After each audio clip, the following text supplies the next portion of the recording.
sejenak, menimba ilmu, menambah wawasan, memperteguh iman yang kita dengan bersama-sama kita mendengarkan Mau'izatul Hasanah yang akan disiapkan oleh Ustaz Asman, Ustaz Haji Asman Faisal. Beliau adalah kakak daripada almarhum Ustaz Jeffrey Al-Bukhari yang telah mengunjungi kita. Mudah-mudahan almarhum dapat tempat yang mulia di sisi Allah Subhanahu wa Ta'ala. Beliau beberapa tahun yang lalu pernah ya kita mengundang beliau Ustaz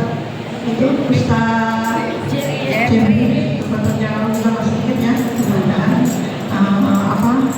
apa yang akan disampaikan oleh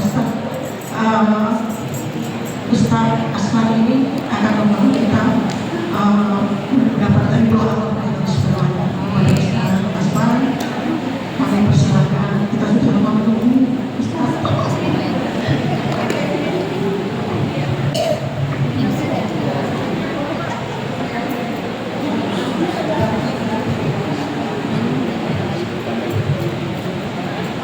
Bismillahirrahmanirrahim. Assalamualaikum warahmatullahi wabarakatuh. Waalaikumsalam warahmatullahi wabarakatuh. Alhamdulillah wassalatu wassalamu ala rasulillah sayyidina Muhammad ibn Abdillah wa ala alihi wa sahbihi wa man tabi'ahudah wa mawalah la hawla wa la quwwata illa billah. Yang terhormat dan yang saya muliakan kepada Ketua Majelis Ta'lim, siapa namanya, maaf, Majelis Ta'lim Khairul Indonesia dipimpin oleh ya, ibu itu tadi disebut.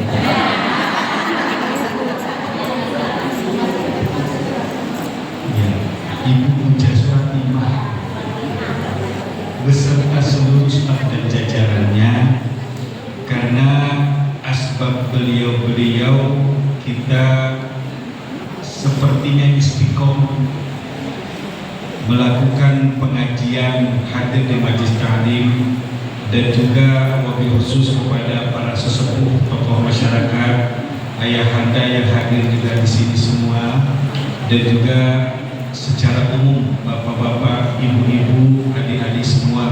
Semoga usaha kita yang mungkin terlihat sederhana ini adalah sesuatu yang besar di hadapan Allah Subhanahu wa Ta'ala.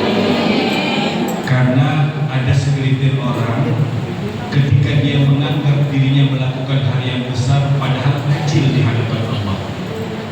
Karena itu selaku hamba yang senantiasa menjaga diri dan rasa dengan menempah hati, maka seyogyanya kita seperti menganggap bahwa usaha ini mungkin tidak seberapa buat diri kita, dan kita berharap ini menjadi sesuatu hal yang besar di hadapan Allah Subhanahu wa Ta'ala. Amin ya rabbal alamin. Bunda dan ayahanda rahimakumullah, karena ini pengajian umum, maka saya akan membahas tentang hal-hal apa yang mengandung kecenderungan buat kita sepertinya sulit untuk istiqomah di jalan Allah. Orang banyak datang ke majelis ta'lim, hadir ke majelis-majelis itu, tapi kenapa kok dia seperti tidak mendapatkan apa-apa dari yang diusahakan? Dikir, dia anggap dia telah berzikir, tapi sesungguhnya kenapa dikir itu tidak membawa apa-apa buat dirinya? Sholat memang dia ibadah, dia sholat, bahkan sholat 5 waktu hampir sama sekali tidak pernah meninggal. Tapi kenapa kok dia belum merasakan apa-apa dari sholat? Dia bersedekah, walaupun ada segelintirnya masih menghitung-hitung sedekah. Namun walaupun dia bersedekah, kok sepertinya hati ini masih keras. Dia haji dan umroh, bahkan bolak-balik ke tanah suci. Ketika temannya bertanya, padahal temannya nanya, tadi naik pesawat apa? Jawabnya apa? umroh saya yang ke-20. Padahal karena ini di tempat keramaian di bandara, ada orang lain nanya tadi naik pesawat apa, kenapa dia sedang menunggu saudaranya, siapa tahu pesawatnya sama. Bu, tadi naik pesawat apa? Oh, ini umroh saya yang ke-20, nanti saya umroh lagi.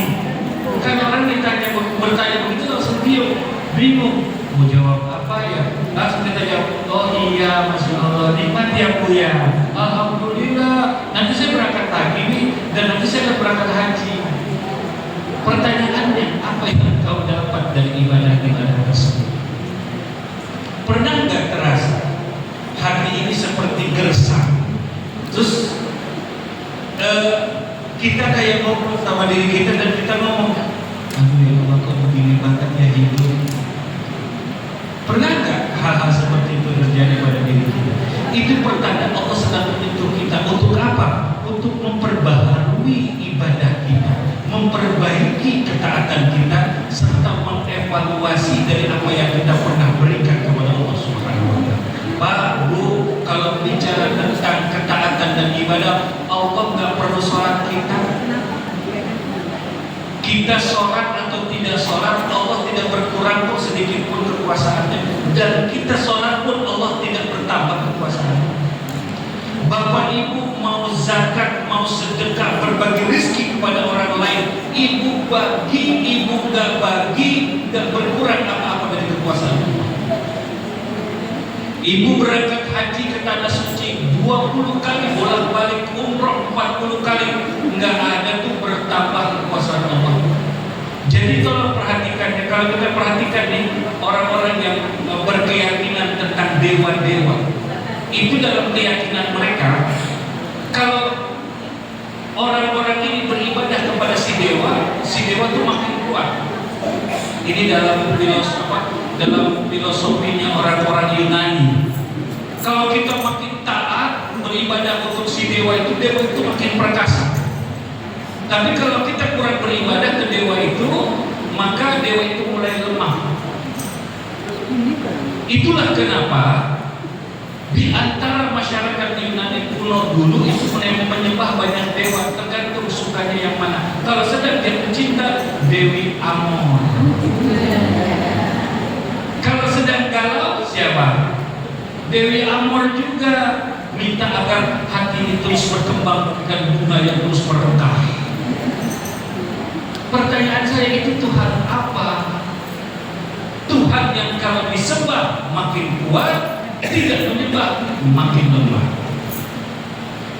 Islam tidak seperti itu semua, jauh, dan ini hasil pikiran manusia.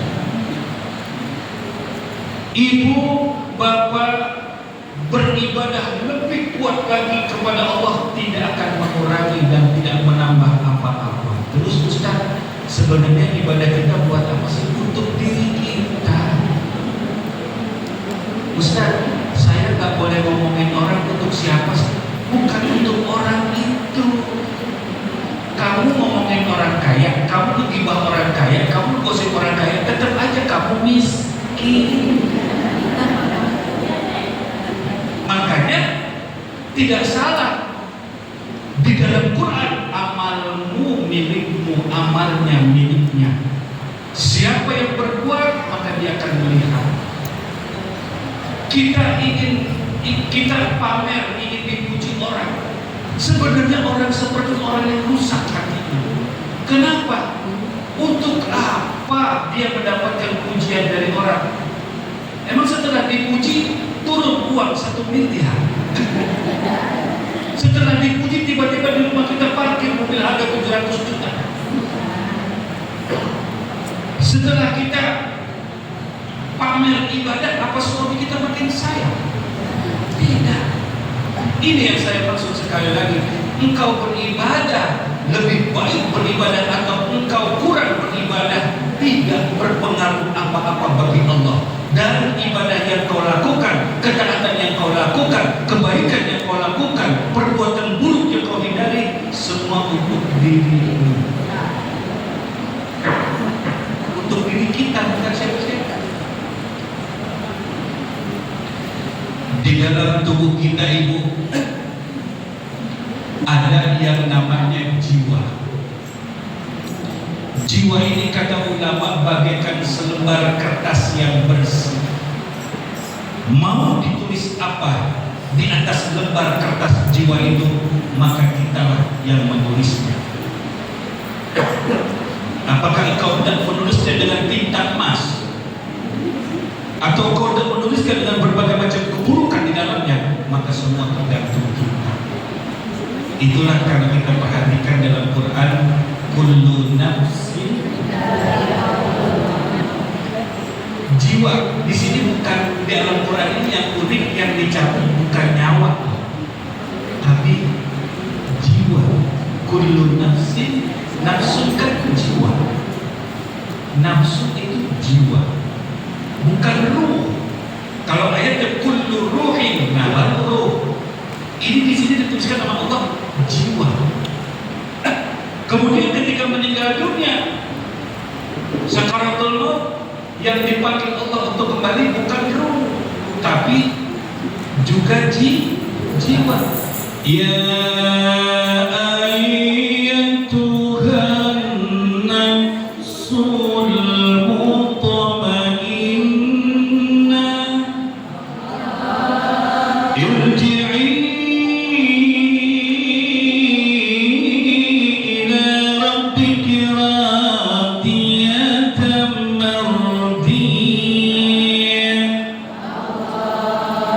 Perhatikan ayat ini, yang disuruh kembali itu jiwa. Kemudian kembali kepada Allah, berjumpa dengan Allah itu jiwa. Orang yang suka marah-marah, maka dia sebenarnya orang yang sakit. Orang yang kalau ada orang lain, pribadi yang kalau ada orang lain seperti yang melebihi dirinya, maka dia sakit.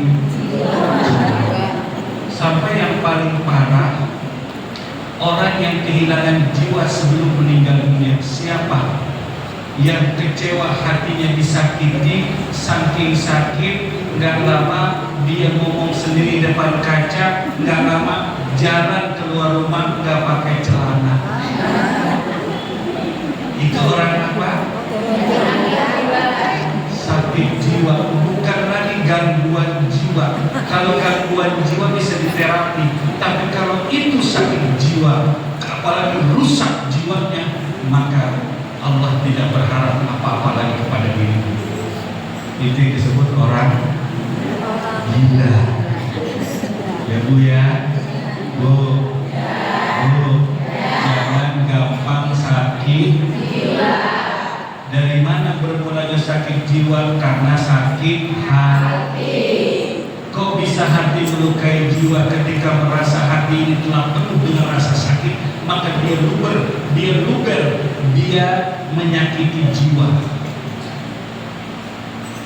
Jadi tempat yang pengumpulan masalah itu di hati, bukan di jiwa dulu, hati. Begitu sudah sedemikian berat, maka dia keluar dari hati menjadi penyakit dan dia melukai jiwa. Maka disebut sakit. Bukan kalau sakit hati mungkin cuma bisa cemberut, nggak senang lihat orang, tapi ini sudah sakit jiwa. Bahkan sakit jiwa dia menyakiti orang lain, bahkan bisa membunuh, bahkan dia akan terkena hukum-hukum positif di Indonesia. Makanya hati-hati dengan sakit hati yang bisa berakibat pada penyakit jiwa. Itulah kenapa Bapak Ibu, Allah Subhanahu wa Ta'ala dan Rasulnya mewajibkan kita untuk hadir ke majelis ilmu seperti ini. Supaya apa? Supaya jiwa ini terasa lebih mudah kita mengendalikannya. Kenapa? Karena kita punya ilmu.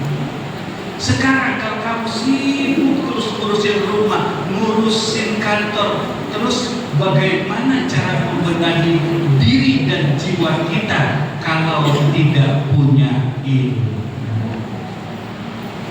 Ustaz, selain manfaat majlis ini untuk menuntut ilmu, apa lagi? Di dalam majlis ini kita diajak bersolawat, berzikir, ya. Nah, baru tuh apa sih gunanya zikir? Ala bidzikrillahi tatmainnul qulub. dengan hati, dengan zikir, maka hati akan menjadi. Kalau hatinya tenang, jiwanya sehat. Itulah kenapa target zikir itu hati, bukan jiwa. Hati yang ditarget, karena di hati itu ibarat mangkok yang menampung berbagai macam masalah dan urusan. Mau yang benar dan tidak benar, semua itu tertampung dalam mangkok yang bernama hati. Allah Maha tahu yang ada di dalam mangkok hati.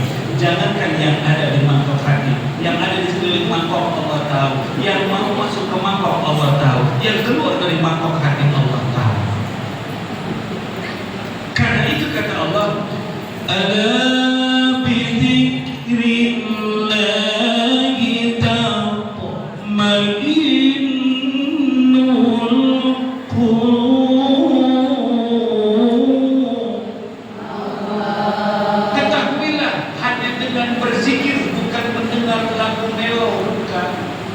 Hanya dengan berzikir, bukan mendengar puisi-puisi, bukan. Hanya dengan berzikir, bukan dengan mendengar orkestra, Mozart, lagu-lagu yang menenangkan hati, bukan. Orang yang dengar lagu Mozart banyak kok yang menyakiti jiwa. Itu buktinya film-film klasik luar negeri, pencipta lagu klasik, namun dia ternyata pembunuh berantai. Pencipta lagu klasik. Tuh. Jadi dalam Quran tidak ada solusi apa-apa untuk menenangkan hati, menyehatkan jiwa, yaitu datang ke majelis ilmu dan diajak berzikir di sini, maka hati pun menjadi tenang. Ilmu didapat, amalkan di luar majelis ini. Jadi majelis ini hanya tempat mencari ilmu, mengamalkannya di mana? Di luar sana. Pada siapa? Pada diri. Pada siapa lagi? Keluarga. Pada siapa lagi? Orang tua, keluarga besar kita. Siapa lagi? Tetangga. Terus amalkan. Ya. Namun ada orang-orang yang kelihatannya mengaji, pergi ke majelis taklim, hadir di majelis taklim. Kenapa Ustaz ke orang tersebut kayaknya masih sepertinya belum mendapatkan apa-apa dari majelis ini? Nah, hal ini pernah ditanyakan oleh seorang ulama kepada ahli hikmah. Ahli hikmah itu ahli yang pandai mengambil hikmah dalam setiap kejadian. Apa kata seorang ulama kepada seorang ahli hikmah? Wahai Syekh, kenapa ya aku ini seperti tidak hadir ke majelis taklim dan aku tidak mampu mengambil keberkahan daripada ini. Dia seperti orang yang gak ngaji. Kalaupun dianggap ngaji, kayaknya gak ngaji. Karena itu seperti ada istilah masuk kuping kanan, keluar kiri. Atau di majelis taklim penuh. Bukan ngeliatin lampu. Atau sibuk main HP, chatting. Kalau chatting jangan di majelis taklim, di luar situ aja. Gitu ya. Takutnya ada malaikat lewat disentil. Ya, kecuali dicatat sama dicatat pengajian bagus. Nah, ketika ulama ditanya, kenapa kami ini seperti orang tidak ngaji dan kami sepertinya sulit mendapat keberkahan dari ilmu? Banyak orang ngaji sepertinya nggak ngaji, padahal jadwalnya seminggu 8 hari, selagamnya 14. Majlis taklim ini, majlis taklim kono, majlis taklim ini, sampai suatu minggu, Neng, lu ngaji sering, lu ngaji rutin, pengajian seminggu 8 kali, seragam lu ada 14, Neng. Tapi lu kenapa malah dulu jahat banget, Neng? Ikut ini sebelah sono, lu tajam banget sama laki, Neng. Abang cuma nanya ke kalian, ada tak habis belajar? Langsung tuh bulu-bulu, Neng. Istri sebelah sini. Kalau sebelah sini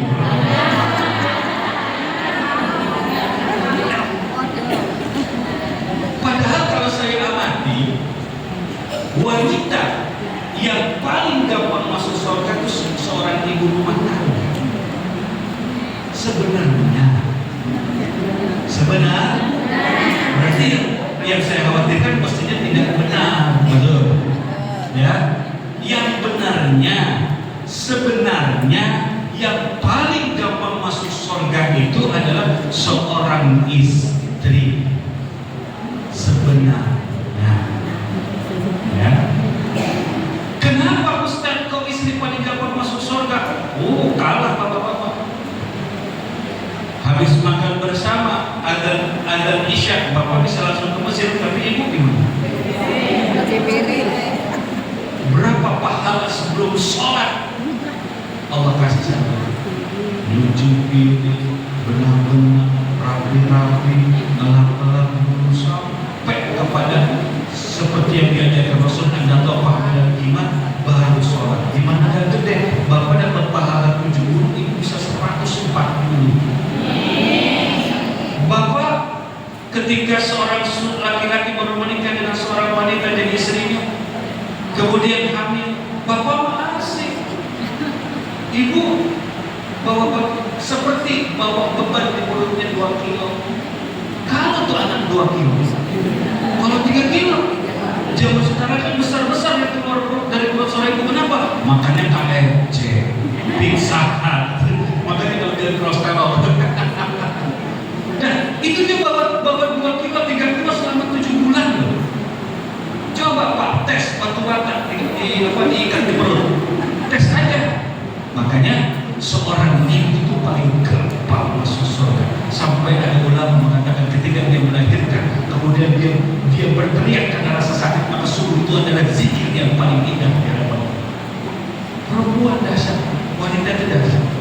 Bersabarnya wanita jauh lebih hebat. Bahkan bersabarnya wanita mampu mengalahkan kokohnya sebuah gunung. Kalau saya cerita tentang keutamaan perempuan dahsyat, cuma kenapa ya jarang ada yang begitu ya? Kenapa? Saya nanya, kenapa ya? Tapi sebaliknya, perempuan paling gampang juga masuk ke neraka. Tinggal gini dong. Suami sakit hati, udah di raportnya tertulis. Makanya rajin-rajin minta maaf sama suami, karena surga itu terikat pada suami. Walau bagaimanapun kelakuan suami pada dirimu dalam urusan amal, suamiku, diriku. Ya itu, jangan selalu beragama ini. Suaminya kayak begitu, ya saya gimana dong? Ini orang bodoh. Dan lagi saya kayak begitu, kamu bodoh. Ya. Justru kalau kamu tetap berpegang teguh kepada Al-Quran dan hadis Nabi, maka kau sebenarnya sedang membuat satu sindiran kuat dan tamparan kuat buat suami. Karena saya pernah menjumpai seorang suami yang ditinggal wafat istrinya sampai berapa tahun dia nggak mau menikah. Ini kenyataan ketika saya pimpin umroh, ada satu jamaah tiba-tiba saya panggil dia, saya menjamaahkan di Nabawi, saya panggil, bang sini bang, jauh amat dari makam Nabi, sini Ustaz, saya sini udah usia di atas saya bangsa 10 atau 15 tahun, sini bang, ikut aja. Saya cari tempat, jamaah ikutin saya terus sampai pada saatnya pintu kaca itu makam Nabi, saya di sini. Makam Nabi yang dari belakang, dari bab tahajud. Ya kalau perempuan kan bab Jibril di sebelah kiri ya. Nah itu dekat situ. Nah itu makam Nabi. Di sini saya sholat sama jamaah, termasuk laki-laki atau bapak-bapak yang saya panggil untuk sholat di sebelah saya. Pas kita terus sholat, tiba-tiba itu laki-laki menangis bagaikan anak kecil. Nah terganggu juga, lirik juga dari sholat.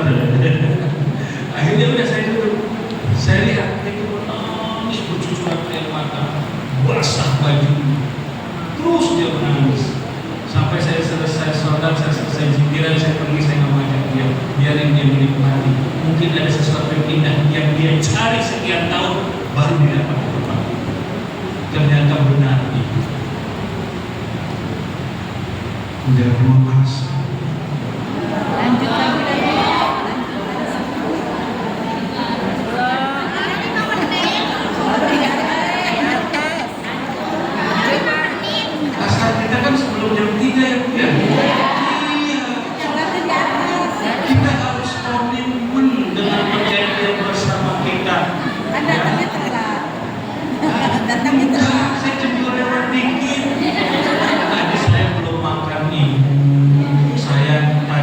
sholat juga di pom bensin. Padahal saya pom bensin isi bensin, saya sholat di pom bensin.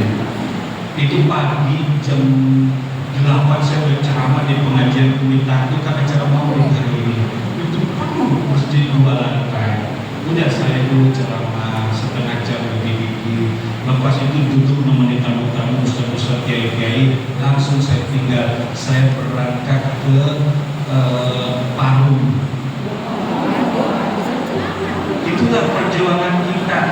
Ya, jamaah mah nggak ngerti. Artinya ini ustaz kemana sih? Dari sekarang bukan datang. Itu jamaah homo.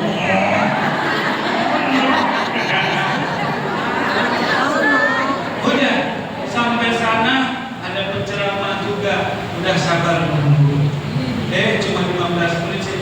Alhamdulillah sudah jam 11 lewat sekian. Kalau jauh Parung pesantren yang tadinya saya nggak mau terima, tapi begitu saya lihat yang dibiarkan saya ada. Ustaz saya cuma bisa ngasih segini, nggak apa-apa. Nah, tadi pun saya bantu mempromosikan karena beliau ingin membebaskan tanah seluas 700 meter lebih, hampir 1000 meter. Diperlukan uang 600 juta.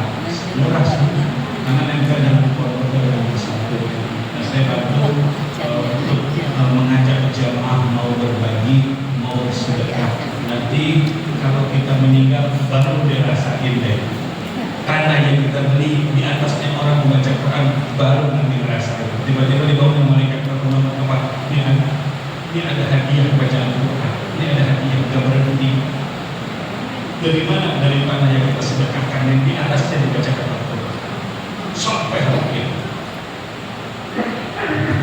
Wah, sudah mau jam 3 ini. Kita kabur aja ya. Jadi poin-poinnya aja langsung ya. Poin pertama yang membuat kita sulit mendapatkan berkah dari ilmu kita adalah apa? Kata ulama, qad an'amallahu 'alaikum rizqan falam tashkuru. Udah berapa banyak nikmat yang Allah berikan kepada kalian, yang Allah titipkan kepada kalian, tapi kenapa sampai detik ini kalian belum mampu bersyukur atas nikmat? Pengen selalu yang ada pada orang lain. Itulah ibarat rumput tetangga lebih hijau, yaitu lihatnya dari jauh. Coba deketin, ada tai kucing di dalam diri saya. Kan kita nggak tahu.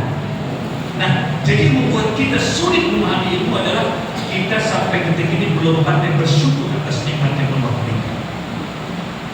Kita sering melihat ke sana, melihat ke sini, tapi apa yang ada yang kita injak, yang kita pakai, yang kita kenakan, yang ada di atas kepala kita, yang menaungi kita, yang kita pakai kendaraan kita, yang kita nikmati semua, kita belum mampu bersyukur kepada Allah. Belum mampu bersyukur. Yang kedua, apa kata ulama?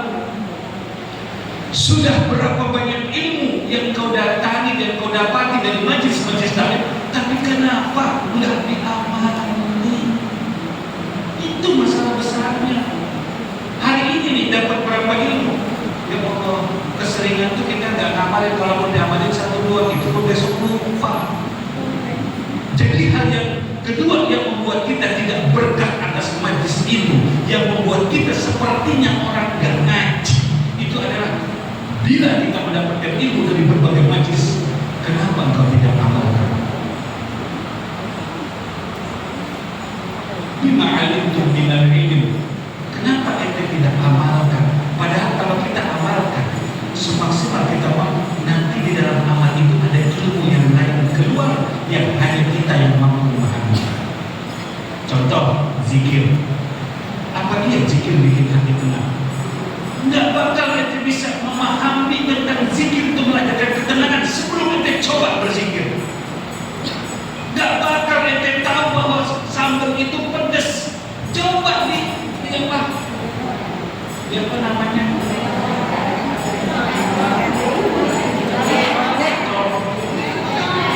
Coel. Nah, coel ya.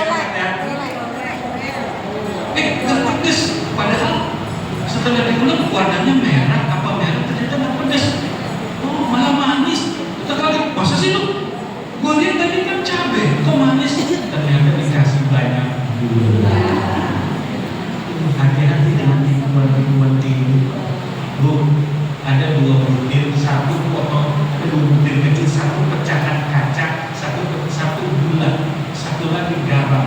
Coba saya mau tanya, mana di antara 3 itu yang garam, yang gula, dan yang kaca? Mana?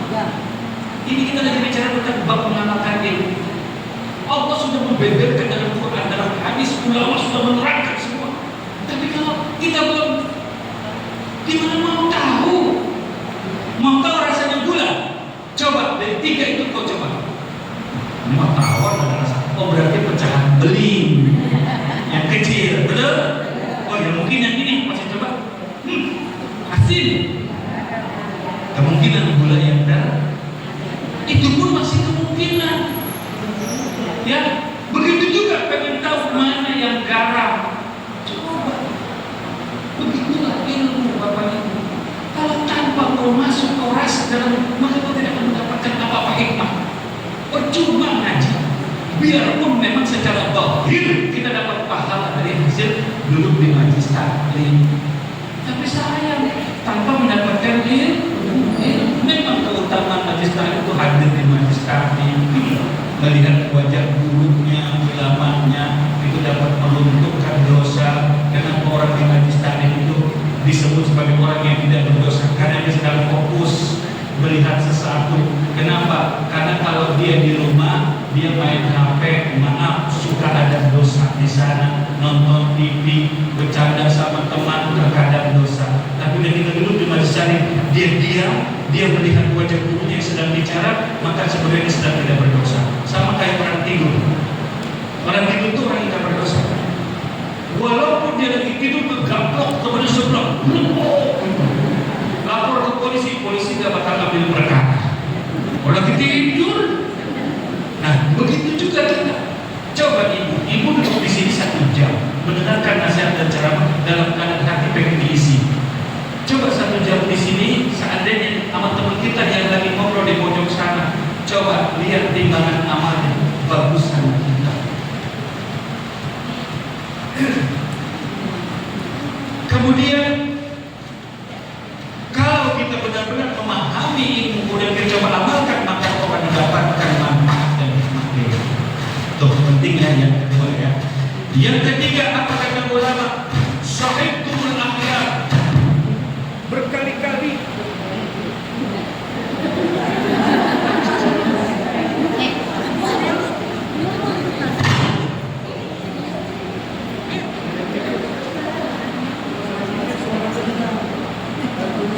pikiran saudara ini. Nah, dari itulah kita mulailah mengajarkan, mengamalkan ilmu ibu, walaupun sedikit amalkan. Kenapa? Allah tidak melihat, tidak semata-mata melihat banyak dan sedikitnya amal kita, tapi yang Allah lihat adalah hati kita. Oh kamu kurang banyak sholat tahajudnya. Iya, kamu sehat. Tuh ibuku yang kau tuduh itu kakinya sakit. Jangan sombong. Ada orang nampaknya ibadah sebenarnya sedang durhaka kepada Allah. Dia merasa ibadahnya lebih banyak, taatnya lebih bagus, zikirnya jumlahnya melebihi yang lain. Sungguh dia sedang berdosa kepada Allah. Tapi ada seorang hamba Allah yang ikhlas di tengah keterbatasan dia beribadah, melampaui ibadah pada ahli zikir. Nah, yang ketiga, tolong diperhatikan. Sahibul akhyar. Engkau seringkali kumpul bersama para ustadzah, orang-orang yang berilmu, para guru, para kiai, tapi kenapa engkau tidak bisa mengambil contoh dari akhlak dan perilaku mereka? Kan beda kalau kita lihat ulama-ulama tertentu, kita lihat wajahnya dia membawakannya menangis. Lihat wajahnya seperti itu. Itu hal yang ketiga. Jangan sampai kesempatan yang langka bertemu dan bergaul bersama mereka itu kita lalaikan begitu saja. Jangan, ini akan menghilangkan keberkahan ilmu. Dan yang keempat, kata ulama, kalau engkau berbuat dosa, segera istighfar, jangan ditunda. Dosa istighfar, berusaha semaksimal mungkin untuk menjaga. Kalau bertujuan lagi istighfar. Dan yang terakhir, kata ulama, kalian sudah banyak menghadiri sakaratul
demikian, mohon maaf